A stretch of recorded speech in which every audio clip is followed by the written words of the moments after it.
alterner le travail et le divertissement. Il ne faut pas non plus tenir toujours l'esprit tendu. Il est bon de l'égayer quelquefois par des amusements. Socrate ne rougissait pas de jouer avec des enfants et Caton cherchait dans le vin une distraction à son esprit fatigué des affaires publiques. Scipion, ce héros triomphateur, s'exerçait à la danse, non point en prenant des attitudes pleines de mollesse qui, par le temps qui court, rendent la démarche des hommes 100 fois plus affectée que celle des femmes, mais avec la contenance de nos anciens héros, lorsqu'au jour de fête ils menaient une danse héroïque, en telle façon qu'ils eussent pu, sans inconvénient, avoir pour spectateurs les ennemis même de la patrie. Il faut donner du relâche à l'esprit. Ses forces et son ardeur se remontent par le repos. Aux champs fertiles, on n'impose pas le tribut d'une récolte parce que leur fécondité, toujours mise à contribution, finirait par s'épuiser. Ainsi, un travail trop assidu éteint l'ardeur des esprits. Le repos et la distraction leur redonnent des forces. De la trop grande continuité de travaux naissent l'épuisement et la langueur. L'on ne verrait pas les hommes se livrer avec tant d'ardeur au divertissement et au jeu si la nature n'y avait attaché un plaisir dont il ne faut pas abuser, sous peine de faire perdre à l'esprit toute sa gravité et tout son ressort. Le sommeil est nécessaire pour réparer nos forces, mais vouloir le prolonger et la nuit et le jour, ce serait une vraie mort.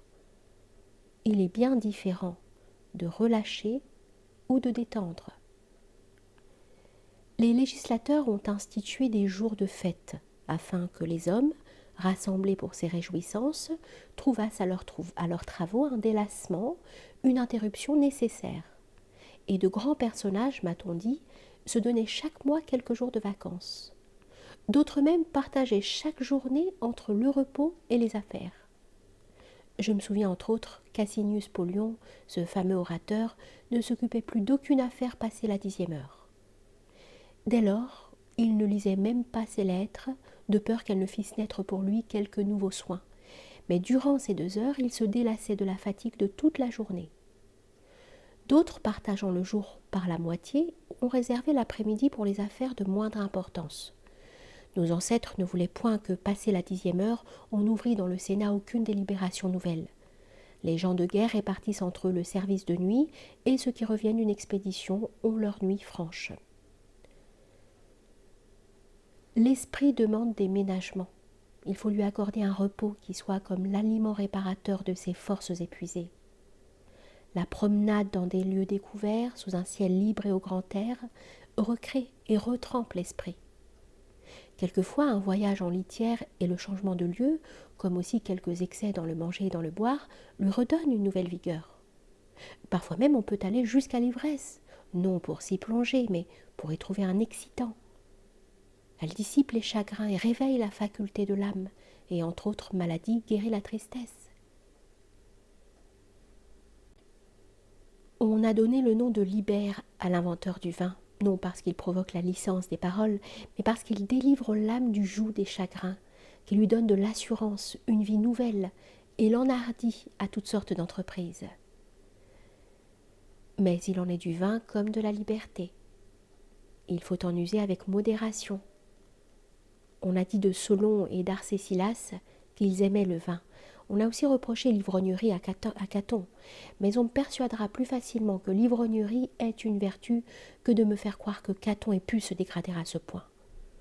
Quoi qu'il en soit, c'est un remède dont il ne faut pas user trop souvent pour ne point en contracter une mauvaise habitude. Néanmoins, il faut quelquefois exciter l'âme à la joie et à la liberté, et faire pour l'amour d'elle quelque trêve à une sobriété trop sévère.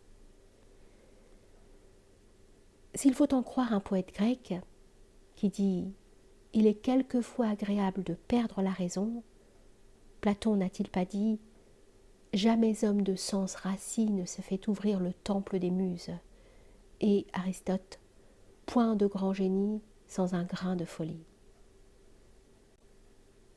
L'âme ne peut rien dire de grand et qui soit au-dessus de la portée commune si elle n'est fortement émue. Mais quand elle a dédaigné les pensées vulgaires et les routes battues, elle ose en son délire sacré s'élever dans l'espace. Alors ce sont accent divin qu'elle fait entendre par une bouche mortelle. L'âme ne peut atteindre à rien de sublime, à rien qui soit d'un difficile accès, si elle n'est comme transportée hors de soi. Il faut qu'elle s'écarte de la route battue, qu'elle s'élance, et que, mordant son frein, elle entraîne son guide et le transporte en des lieux que, livré à lui-même, il eût craint d'escalader.